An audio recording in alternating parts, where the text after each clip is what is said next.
friends, how are you? This is Vivek Mishra, your economics teacher, and we are reading our first chapter of economics, class 12th. The chapter is Indian economy on the eve of independence. In our previous videos, we have seen about the condition of agriculture sector, industrial sector, and foreign trade. And here our new topic is demographic profile during the British rule. Friends, here we can see that demographic condition during the British rule was also backward as well as stagnant, and this can be seen by the some factors like birth rate, death rate, infant mortality rate, literacy rate and etc.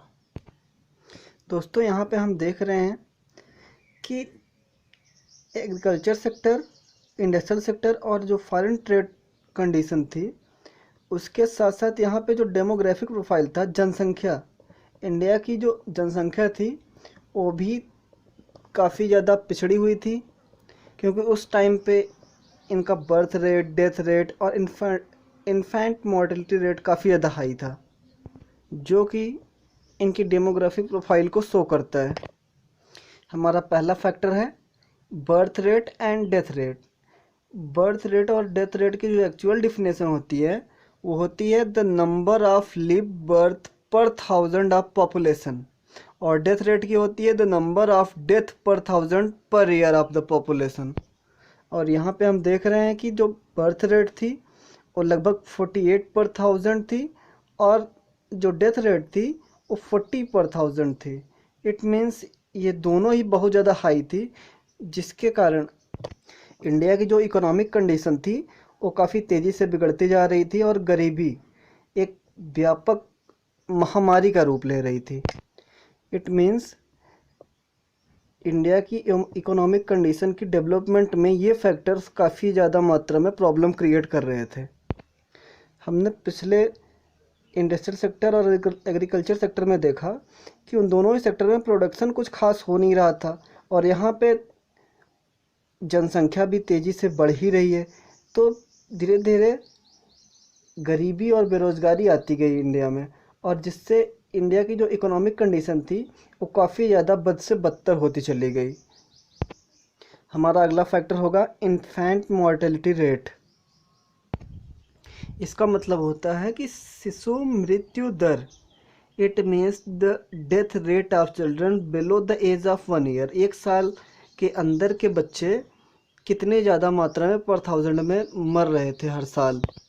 तो यहाँ पे अगर हम देखें तो लगभग 1000 बच्चे पे 218 बच्चे हर साल मर जा रहे थे, जो कि बहुत ज़्यादा हाई इन्फेंट मोर्टेलिटी रेट था। इस समय प्रेजेंट में देखा जाए तो ये घट करके 34 पर 1000 हो गया है। कहने का मतलब उस समय पे जो इंडिया की हेल्थ केयर कंडीशन थी वो भी काफ़ी ज़्यादा ख़राब थी।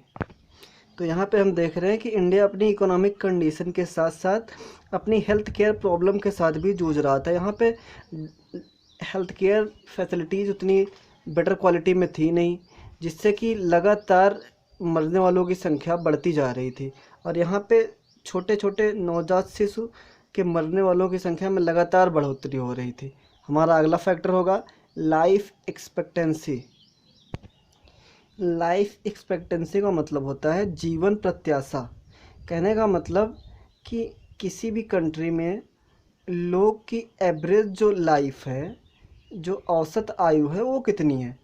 तो अगर देखा जाए तो जब इंडिया में ब्रिटिशर्स का शासन था उस समय जो लाइफ एक्सपेक्टेंसी थी वो लगभग 32 ईयर्स थी, जो अब बढ़ कर के 68 ईयर्स हो गई है। कहने का मतलब कि उस टाइम पे इंडिया की जो हेल्थ केयर कंडीशन थी वो तो काफ़ी ज़्यादा पीछे थी, बैकवर्ड थी। उसके साथ साथ जो अवेयरनेस थी, लोगों में जागरूकता थी, उसका भी अभाव था। तो काफ़ी सारे टाइप के कंटैक्चुअल डिसीज़ हो जाती थी, या कोई एपिडेमिक डिसीज़, जिससे एक ही बार में काफ़ी बड़ी संख्या में लोगों की मृत्यु हो जाती थी। तो ये लाइफ एक्सपेक्टेंसी के कम होने का एक बहुत बड़ा बहुत बड़ा कारण था। कहने का मतलब अगर हम देखें तो पिछले कुछ सेक्टर्स में, जैसे कि इंडस्ट्रियल सेक्टर और एग्रीकल्चर सेक्टर में, हमने देखा कि जब हैंडीक्राफ्ट चीज़ें मार्केट में कुछ ज़्यादा ही प्रोग्रेस करने लगी तो ब्रिटिशर्स को लगा कि ये जो प्रोड्यूसर्स हैं ये हो सकता है कि आगे चल के एक ठीक ठाक रेट पे पहुंच जाएं, एक लेवल पे पहुंच जाएं, तो आंदोलन शुरू कर दें। तो उन्होंने उनसे एग्रीकल्चर सेक्टर में काम करवाना शुरू कर दिया और ज़रूरत से ज़्यादा काम करवाते थे, और 2 टाइम का खाना तो मिलता नहीं था सही से। तो धीरे धीरे लोगों को हेल्थ प्रॉब्लम शुरू हो गई, और जिसका ठीक ठाक इलाज तो यहाँ पे हो नहीं पाता था, क्योंकि ना ठीक ठाक हॉस्पिटैलिटी थी, ना लोगों में इतना ज़्यादा अवेयरनेस था, जिससे कि लोग कम आयु में ही ज़्यादा से ज़्यादा किसी न किसी बीमारी से मर जाते थे। हमारा अगला फैक्टर है लिटरेसी रेट, जो कि शो करेगा डेमोग्राफिक प्रोफाइल को, डेमोग्राफिक कंडीशन को। इंडिया में जिस समय अंग्रेज़ों का शासन था उस समय पे लिटरेसी रेट कितना था। इसका मतलब होता है कि ऐसे लोग जो पढ़ना या लिखना जानते हों, those who can read and right. तो अगर समाज में पढ़ने लिखने वाले लोगों की संख्या पर्याप्त मात्रा में होगी तो अगल बगल के लोगों को भी अवेयर करेंगे, उनकी जिम्मेदारियों को, उनके अधिकारों को उन तक पहुंचाएंगे, जिससे कि पूरी की पूरी सोसाइटी एक जागरूक लोगों की सोसाइटी मानी जाएगी। तो यहाँ पे अगर हम देखें तो जिस समय अंग्रेज़ों का शासन था उस समय जो लिटरेसी रेट था इंडिया में वो लगभग 16% था, जो कि इकोनॉमिक बैकवर्डनेस को पूरी तरीके से शो करता है। और ये इकोनॉमिक बैकवर्डनेस के साथ साथ सोशल बैकवर्डनेस को भी शो करता है। सामाजिक पिछड़ापन भी था, सामाजिक रूप से भी लोग पिछड़े हुए थे। कहने का मतलब उनकी मानसिकता यही थी कि हम ठीक ठाक पढ़े लिखे नहीं हैं, तो हमारा समाज में एक अच्छा स्थान नहीं है, हम ठीक ठाक पैसे नहीं कमा सकते। और अगर हम देखें तो जो फीमेल लिटरेसी रेट था वो लगभग 7% था, केवल 7%, जो कि उस समय समाज में फैले हुए जेंडर बैस, जो लिंग के आधार पर भेदभाव किया जाता है कि लड़कियों को कम क्वालिटी फुल या लड़कों से कम आंका जाता है, उसको शो करता है। तो उस समय सोसाइटी में जेंडर बायस भी पूरी तरीके से स्प्रेड था। अब हम एक स्पेशल फैक्टर देखेंगे जो कि डेमोग्राफिक प्रोफाइल को पूरी तरीके से शो करेगा। ये होगा डेमोग्राफिक ट्रांजिशन। यहाँ पे अगर हम इंडिया के डेमोग्राफिक ट्रांजिशन की बात करें तो हम देखेंगे कि इंडिया के डेमोग्राफिक ट्रांजिशन को लगभग 2 पार्ट में डिवाइड कर दिया गया है, एक prior to 1921 and second after 1921।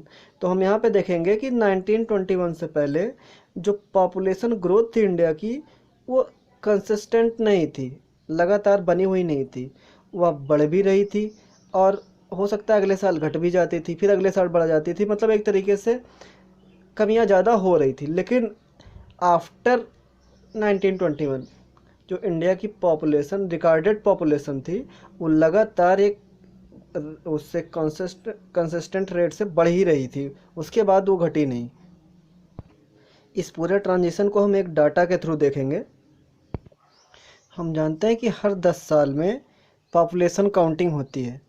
जो सबसे पहली पॉपुलेशन काउंटिंग थी वो 1872 में हुई थी। उसके बाद अंडर ब्रिटिश रूल जो पहली पॉपुलेशन काउंटिंग थी वो 1881 में हुई थी। तब से लेकर के लगातार हर 10 साल पे पॉपुलेशन काउंटिंग होती है। तो यहाँ पे हम 1891 से देखेंगे कि 1891 में जो इंडिया की पॉपुलेशन थी वो थी 23.87 करोड़। और अगर हम अगले 10 साल की बात करें 1901 में तो ये घट करके हो गई 23.83 करोड़, मतलब 0.004 करोड़ ये क्या हुई, कम हो गई। अगर हम 1911 की बात करें तो ये एक बार फिर से बढ़ गई और हो गई 25.21 करोड़, मतलब ये 1.38 करोड़ बढ़ गई। और अगर हम 1921 की बात करें तो एक बार फिर से ये घट गई और ये घट करके हो गई 25.14 करोड़, मतलब कितना घटा, 0.07 करोड़। फिर 1931 की बात करें तो बढ़ करके ये हो गई 27.90 करोड़। उसके बाद 1941 में फिर से बढ़ गई और ये हो गई 31.86 करोड़। और लास्ट में 1951 में ये 4.25 करोड़ के साथ बढ़ करके हो गई 36.11 करोड़। तो यहाँ पे हम देख रहे हैं कि आफ्टर 1921 ये लगातार बढ़ती ही जा रही है, जनसंख्या कम होने का नाम नहीं ले रही है। So here we can see that it was only from 1921 and onwards that the rise in population became explosive in nature and the country started facing a serious challenge in terms of population explosion। किसी भी देश की अगर जनसंख्या लगातार बढ़ती रहे तो उसके सामने बहुत सारी समस्याएं खड़ी हो जाती हैं। सबसे पहले तो इंडिया का जो एग्रीकल्चर और इंडस्ट्रियल सेक्टर था वो तो पिछड़ा हुआ था ही। अब लगातार बढ़ती हुई जनसंख्या इंडिया के सामने एक बहुत बड़ी बेरोजगारी और गरीबी की समस्या उत्पन्न कर रही थी। तो यहाँ पे हमारा यह टॉपिक ख़त्म हुआ। अब मिलते हैं अपने अगले वीडियो में एक नए टॉपिक के साथ जिसका नाम होगा occupational sector on the eve of independence. दोस्तों, अगर यह वीडियो आपको पसंद आया हो तो लाइक और सब्सक्राइब ज़रूर करें और अगर कोई कन्फ्यूज़न हो तो कमेंट बॉक्स में जाकर कमेंट करें।